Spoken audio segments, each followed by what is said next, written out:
Happy Monday, everyone! Thank you for joining me tonight. My name is Alyssa Thomas from Penguin and Fish, where we make lovely and quirky hand embroidery patterns and kits. And I am here every weeknight at 8:30 p.m. Central Time, and it's a time where we can relax and craft, and we work on a project together for about an hour every night, and we work on that project from beginning to end, so you can join me along the way and ask your questions and sew with me. So tonight, I got a special little show and tell. So this weekend on Saturday, I went to the world's largest textile garage sale, and it's put on by the Textile Center here in Minnesota, and it's at the Reuse Center at the University of Minnesota, which is this huge warehouse, and basically they fill it with donated fabrics and machines and yarn and just everything textile-y. So I went with the intention of just finding some mesh fabric so I could make some reusable bags for the grocery store, like reusable produce bags, and I did not find the mesh fabric that I was intending, but I did find a sewing machine, which is just so silly. I wasn't going to go because I didn't want to buy anything, but then I'm like, hey, I'll get that mesh fabric maybe there. And I ended up with not one sewing machine, but two sewing machines, which I realize is crazy town. But I wanted to share the machines with you today. And I think it's so amazing, this machine. It's like a steampunk spaceship from the like a movie, like a movie from the 40s spaceship sort of thing. So I wanted to show it to you and then kind of show you why I got the other machine as well. So I want to just kind of run you through all the little goofy features that it has too. So all right, I'm going to flip you around and I will show you the machine. Okay, so here it is. It is this crazy black machine here. It is a Kenmore, I'm just trying to lighten it up a little for you guys. It's a Kenmore Model 83, and it's from 1938, and it has, like, look at this metal. It has this, it's called a crinkle metal, and it looks, doesn't it look crazy? Look at the angles in it and stuff. I just fell in love with it right away. And what I extra fell in love with was look at these little details. Like this is the stitch, the tension guide, and look, all the pulley and all this the tension is on the side here. So that's different than what what my machine is. So that I had to do a pile of Googling and YouTubing to figure out how to thread this thing. So I kind of love it. It has a little lamp here that can be attached to the front and the back. I've cleaned it. I've oiled it all up. It does work. And then this thing was cool too. Look at forward on black, reverse on red. Look at the shape of this for one. But look, so you can actually, there, now we're in reverse. So you can decide the stitch length for the reverse, which is just really interesting, I thought. But I don't know, doesn't it look like it should be in some 40s or 50s movie of like, here's what space is going to be like in the future. So anyway, I just thought it was just so beautiful. It is a Kenmore Model 83. And it's actually, I don't know, have you guys heard of the White company? WHITE, like the color. White is the real manufacturer of this machine. It's an Gretchen, it's an at-home one. And one of the reasons I know it's an at-home one but is because of this. Yes, so Paula, it is the World War II era. It is 1938. So one of the things with the crinkle finish, so it's made out of steel, and the black crinkle finish, it comes in a couple colors, but the crinkle finish was thought to reduce glare.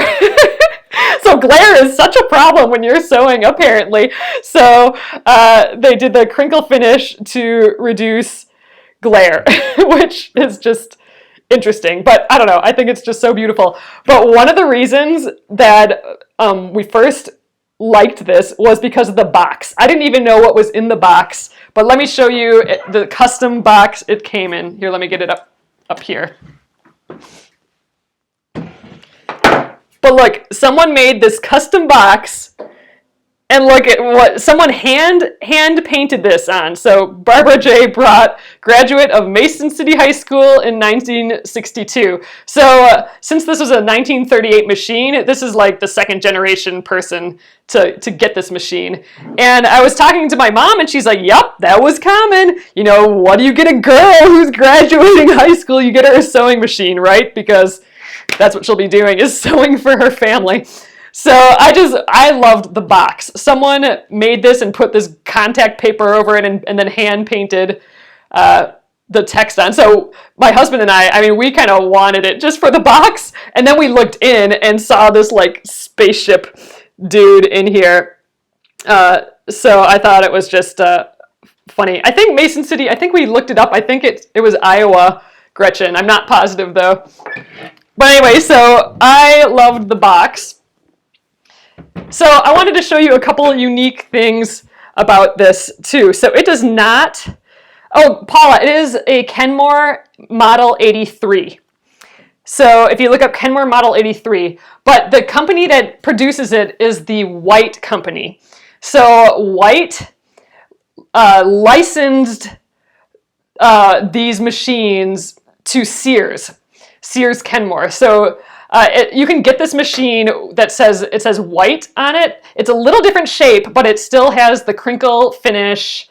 White also makes domestic machines. If you've heard the brand name Domestic. So White is making all these machines and just licensing or something. I don't know if it was licensing back then, but somehow it's right now it's called like white labeling, right? So like if you make a lotion, you can sell it to another place and they'll put their own label on and like it's a new product even though it's the same thing. That's kind of what's happening here. So Sears is getting the White machines and then labeling them Sears Kenmores. So what's funny is that's a Sears back here too, or a Kenmore. So this is my mom's machine that I've been sewing on. This is from the 70s. So this is the 38, almost the 40s machine, and this is the 70s machine. So, all right, but I wanted to share one thing with this that I thought was super cool. It does not have a belt. You know all the issues we were having with the machine belt over here. This doesn't have a belt. What it has instead is what's called a pulley drive. So I'm learning all this stuff lately. But here, let me shimmy over here.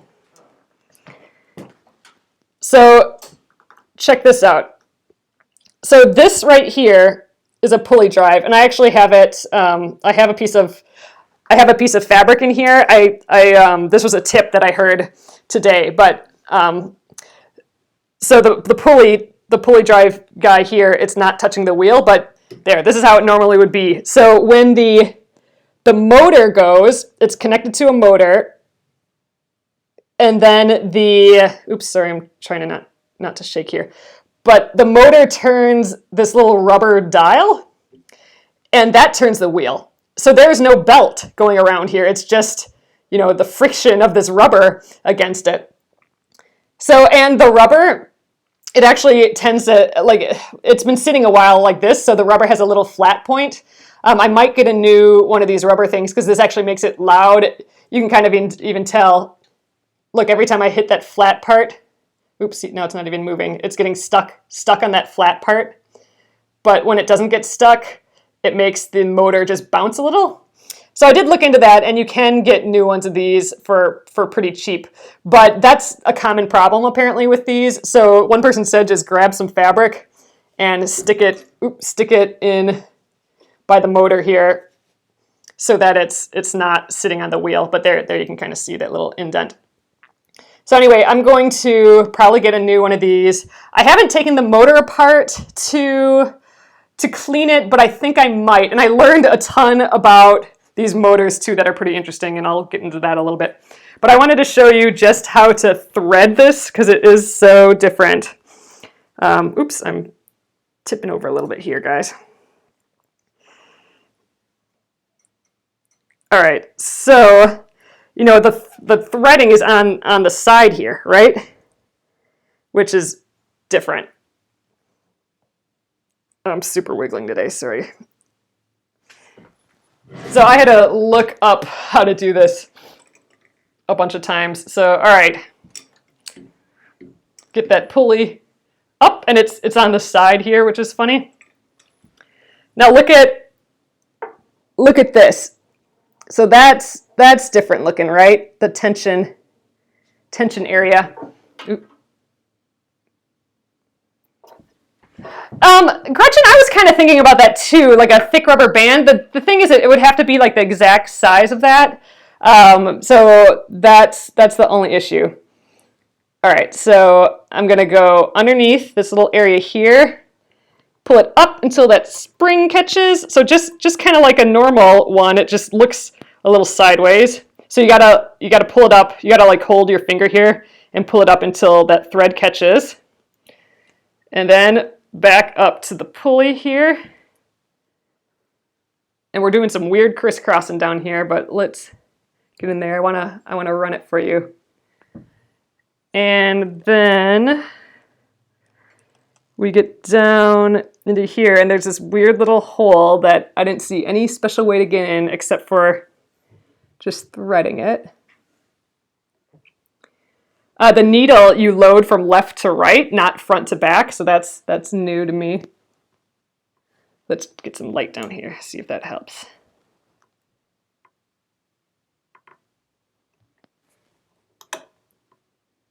Let's try and thread.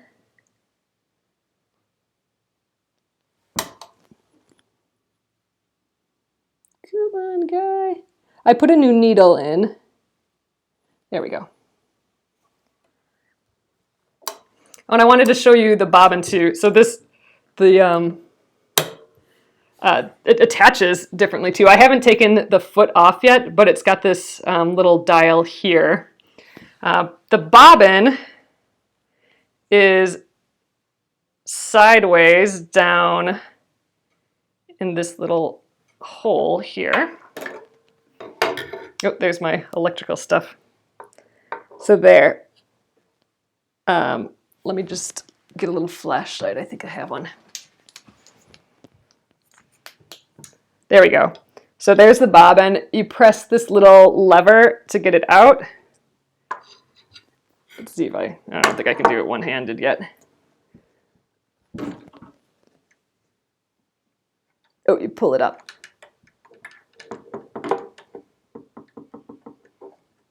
Oh, here I'm going to have to back away a little bit. Get my hands in there.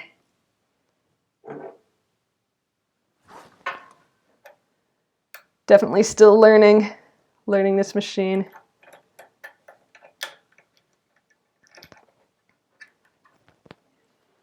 Okay, but look at the bobbin is different as well.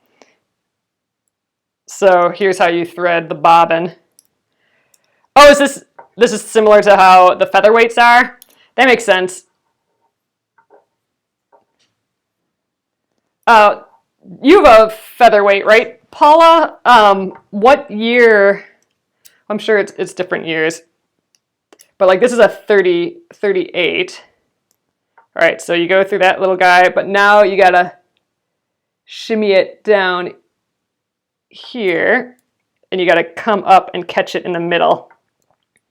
So then it's got like this little, it's held by this little thing that looks like a pen. All right, and we're threaded. Now the trick is getting it in here again without dropping it, which I've dropped it like 3 times.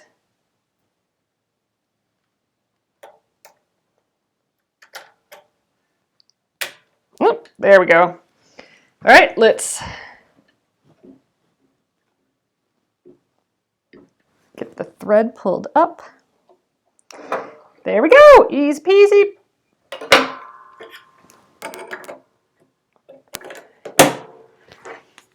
All right, so let's just sew a tiny little bit here. So I have I have it set on it has a little red dot on there. I have it a little less than 3. I haven't quite figured out the tension quite right yet, but I'm working on it.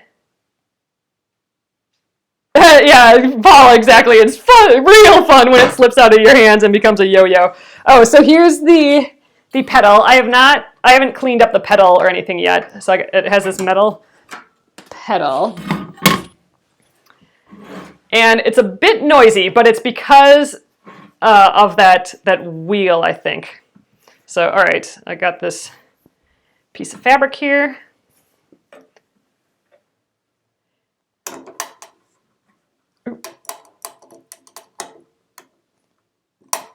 And let's see, I have it on 3. There we go.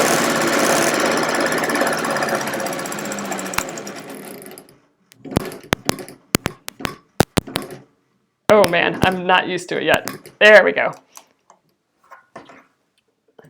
So right now, my tension is a little too tight. So I'm going to make it a little looser. I'm still playing with it. I know it's loud. So here's what I mean. I'm going to show you up here. Oh, let's actually go around here again. So watch it. This is what makes it move. So the motor is making that pulley, the pulley drive. That's what this style is called. But that's making this little rubber guy move.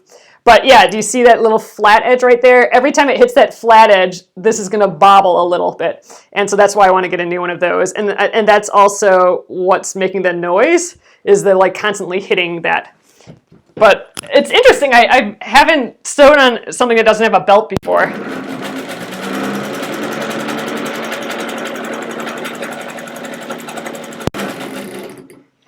There we go.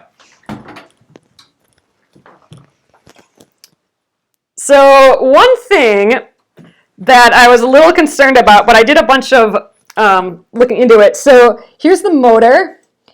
If you look in there while I'm sewing, there is a little spark that happens. So let's see if I can get that.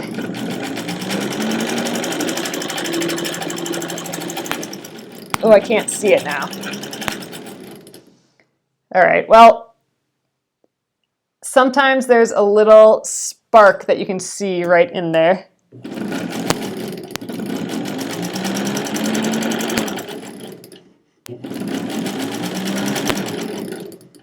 Oh, well, I can't find it. So anyway, that I might, I'm going to take this apart, I think, and see if I can fix that. There's a little spark, and what that actually is they have these carbon brushes, and 2 brushes go on this copper circle, and if that's not meeting it quite right, then it'll have little sparks in there. Yes, it is normal, but it can be improved a little bit. Yeah, Paula, that's exactly what it is. So there's a little spark, and it's just from this little copper, or this little carbon piece that's not meeting the copper wheel perfectly. So it arcs. It has that little spark of an arc. It is normal, but it can be improved upon if you clean it and make sure that you have the right, just the carbon is matching up better. And yes, it does have an ozone-y smell too. So it's kind of odd. But I love this whole system of doing it with this rubber deal here. But yeah, so I put more oil in. And but I do want to kind of take it apart and check it out. I've kind of cleaned everything else. You have a 1938 all-black featherweight. Oh, that's the same year as this, Grace. Another black one from the 50s and a white one from 1962. Man, you're a collector! Oh, I know. Isn't the sound nice? It really has that, like, vroom noise. It's like cooking. Let's see if... There we go.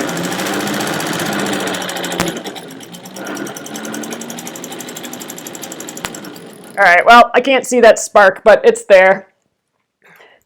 But there it is. I am so in love with it, and I'm going to have it in the living room, and it's going to look all cute.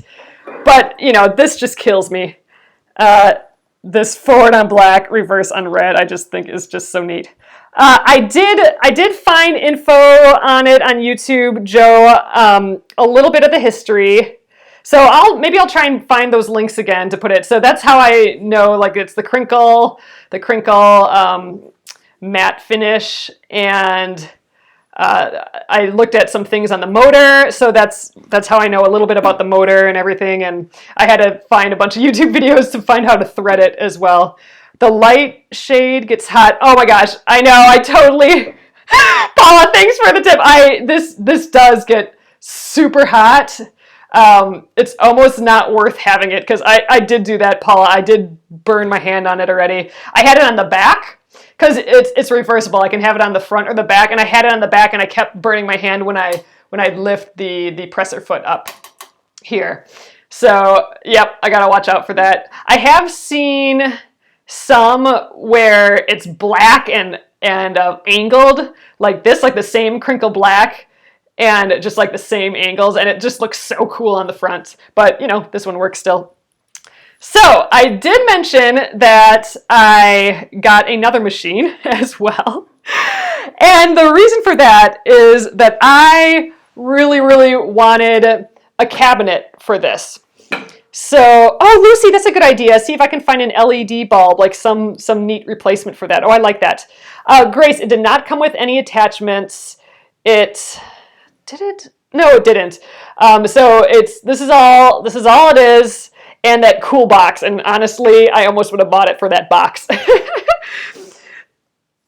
Oh, Kathy, I'm gonna have to look that up, because I do want to use this. I want to use it a lot, and yeah, that light's gonna get annoying really quick, and I don't necessarily like the style of this one, so I'd be fine if just like I had some LEDs tucked under there or something like that. Get an LED at the featherweight shop. I think Jenna, Kathy, I think that's a great idea.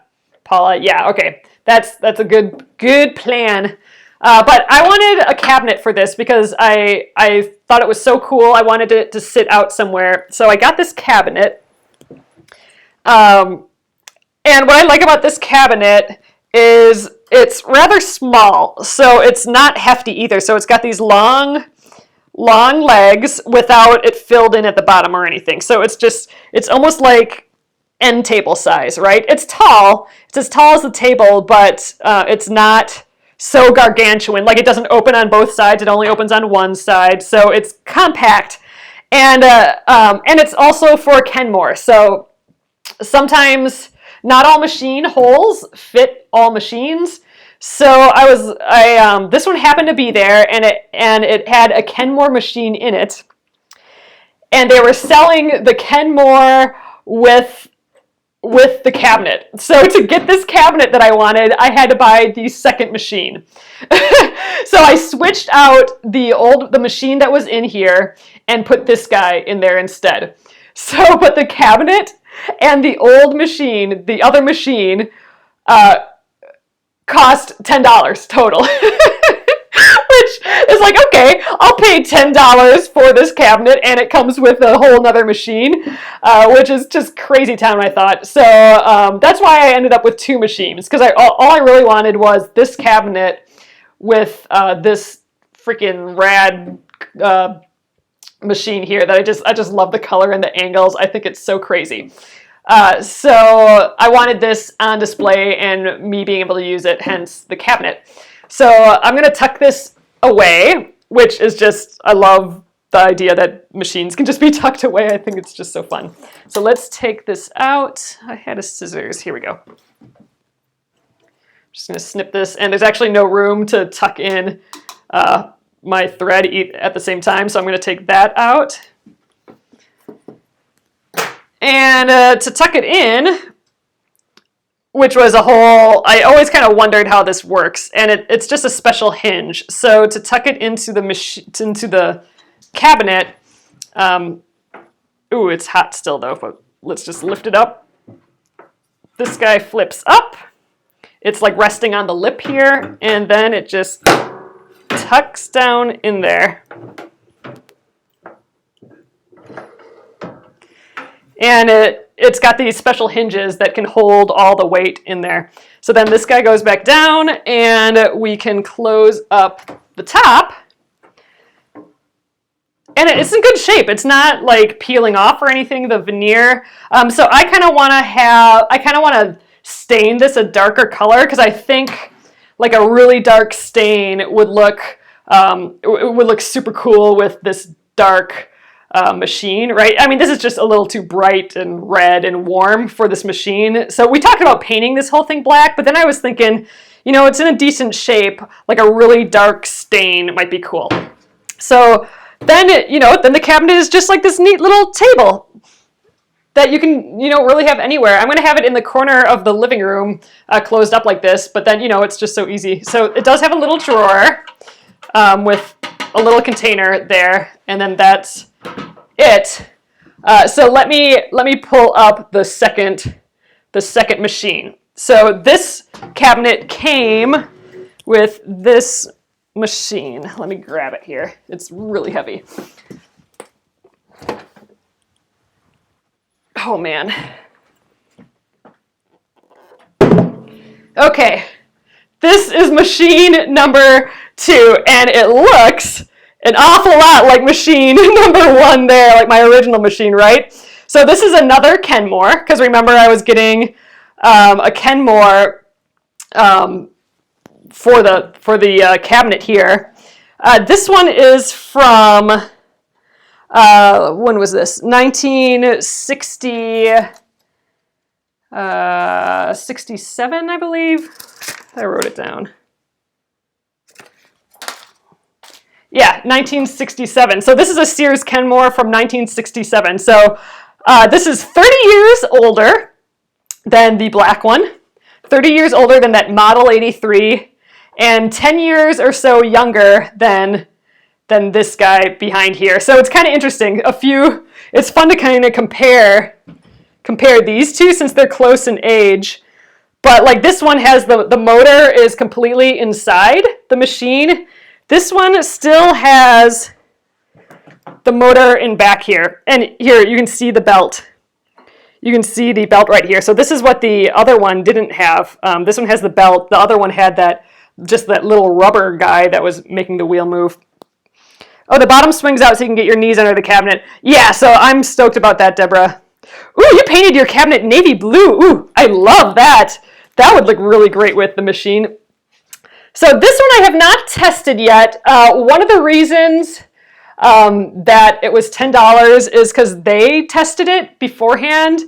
And here's what it says. It says, stitch length regulator needs work.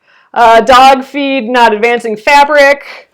So this one might need a tune-up. But we've been taking these guys apart and cleaning them and all that lately, so I might just try and clean this up, try and figure it out myself a little bit, oil it up really good, and then see what happens.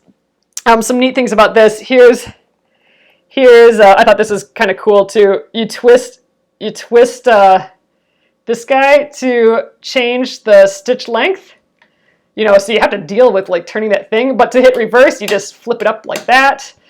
Someone wrote a little W on here, which I think is cute. So this is the width of the stitches, and that actually makes some clicky noises. I'll definitely have to clean this up and see what happens here. But the W I thought was cute. And yes, okay, Deborah, that is it.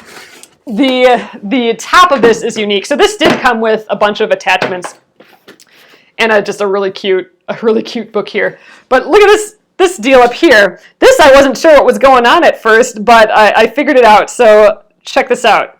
So you open this, and it's like, okay, some crazy wheel in there. But it came with this box with these little guys in here.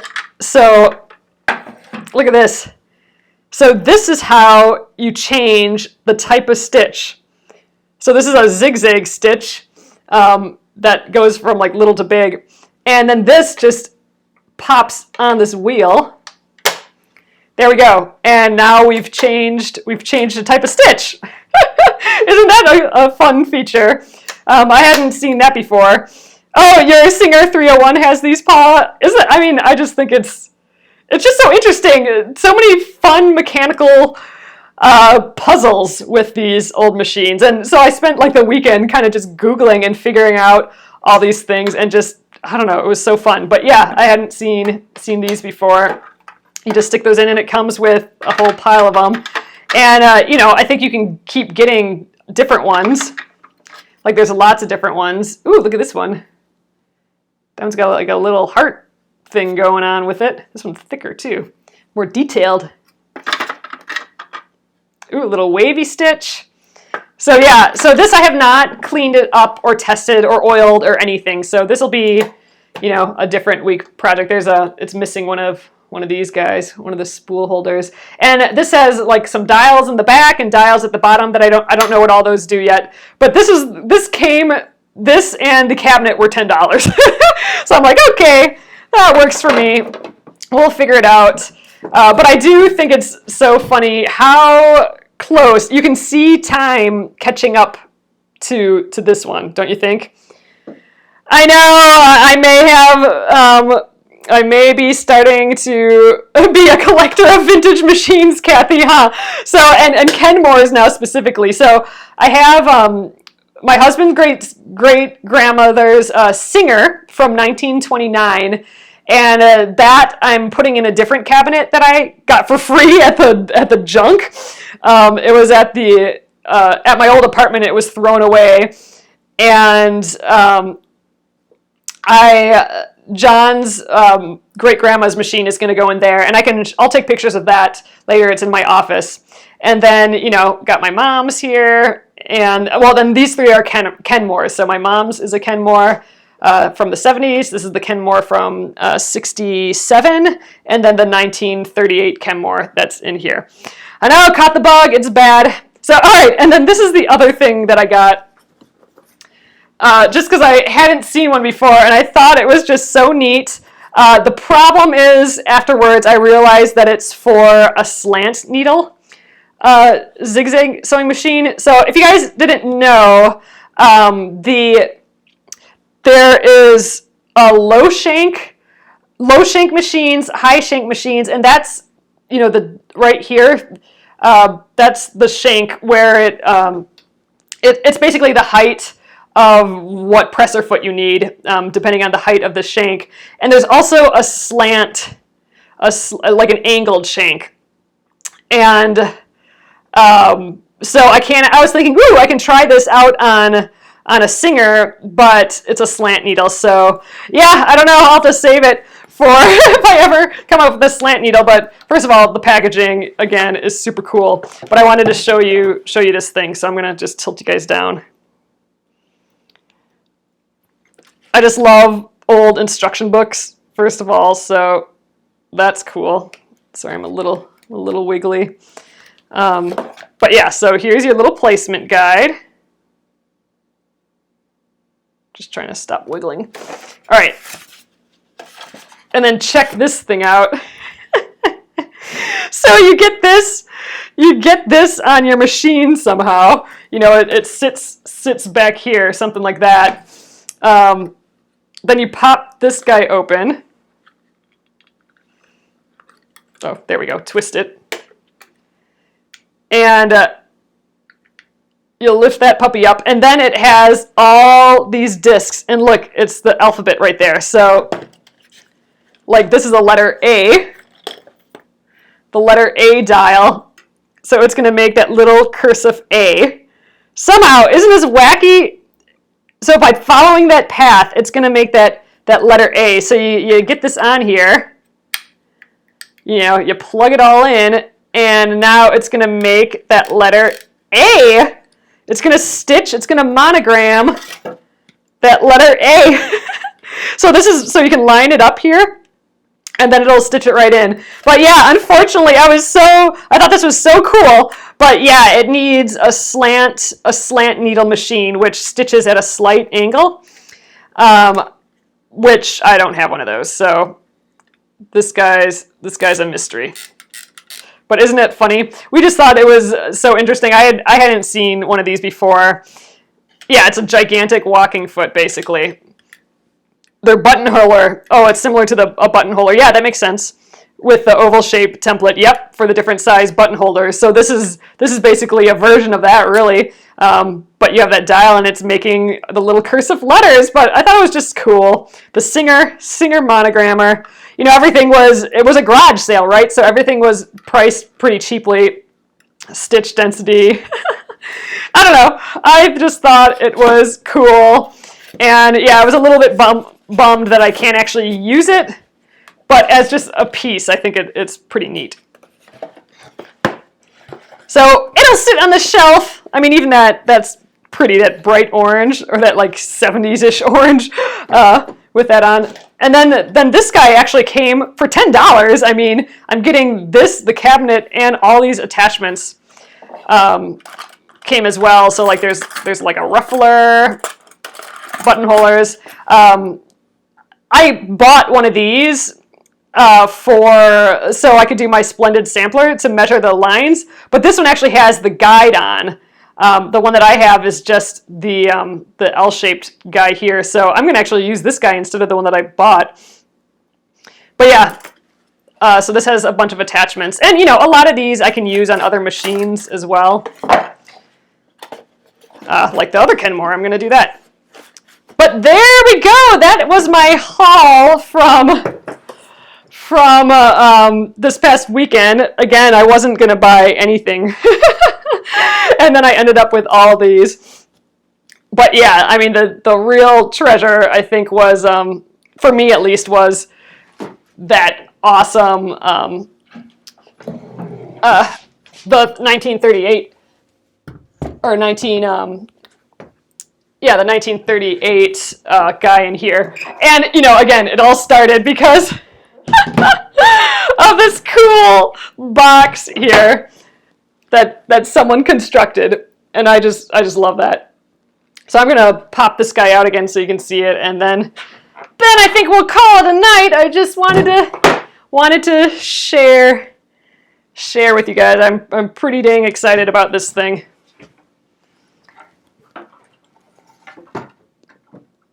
All right, and we just pop it back out.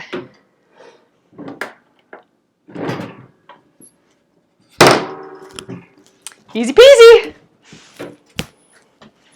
All right, guys, I'm going to flip you around, and we will call it an evening. Oh, what did the hubby think of the loot? I think he accepts it. I think, well, when he was seeing how cheap some of the machines were, like there was, and you know, I think all these machines are cheaper than they should be in real life because they're like history, you know, and they're all just so beautiful. But, you know, sometimes these machines, people just throw them out. So, I don't know. I feel like there should be a higher value than what people are putting on these machines. But they had old singers from, you know, the 20s and earlier, all the pretty singers for like $10. There was a singer with a shuttle bobbin. So I didn't know what these were, but before they had the bobbins that are just the circles, they had a shuttle. Similar, very, very similar actually to how weavers, they have like that long shuttle with a bunch of thread in, and then they throw that shuttle through all their woven thing, and they're throwing that shuttle back and forth. That's how bobbins used to be. So it would shuttle back and forth like this underneath the machine, and that's what's catching, you know, the threads, is that shuttle going back and forth. And that's actually the logo on the side of Singer, old Singer sewing machine treadles. Their legs, their cast iron legs. It looks like it has corn on the side, but those are actually, it's a shuttle. They had one of those for $10, and I'm like, dang, I could just buy a ton of sewing machines just for history's sake, and just so they're appreciated, you know what I mean? And I think that's how John was feeling too, like, dang, it's just this much. And we saw a treadle machine, a Franklin treadle machine there. And it was cool. It was in this little cabinet, and the treadle, it was functioning. It was awesome and cheap, but the cabinet had a little bit of mold in it, and we didn't want to deal with all that. But man, we could have brought home a lot. So it's scary. You have a Singer with a treadle, and a shuttle, and you paid $175 $5 for it. That's not bad, I don't think. I mean, like, that's what all these should be. These should be several hundreds of dollars, I think. They are like, they're our history, you know what I mean? I don't know. Underappreciated for sure in the world. So anyway, that's it for tonight. I wanted to just share my new machines with you. I'm hoping to take some better photos, and yeah, when I refinish the cabinet, I'll show you that as well. So awesome, guys. Yeah, you know what? The price oftentimes depends on where you're located too, which is just, you know, makes sense, I suppose. Demand and supply and demand. But man, I don't know. They need to be appreciated way more than they are. So, all right. Anyway, I'll get this up on YouTube at Penguin and Fish Movies, and thanks for letting me be giddy and share my little new precious prizes with you guys. So I'll see you tomorrow, and I'll be set up for to get on the Charming Chevrons quilt again. So have a great night, guys, and thanks again. See you tomorrow.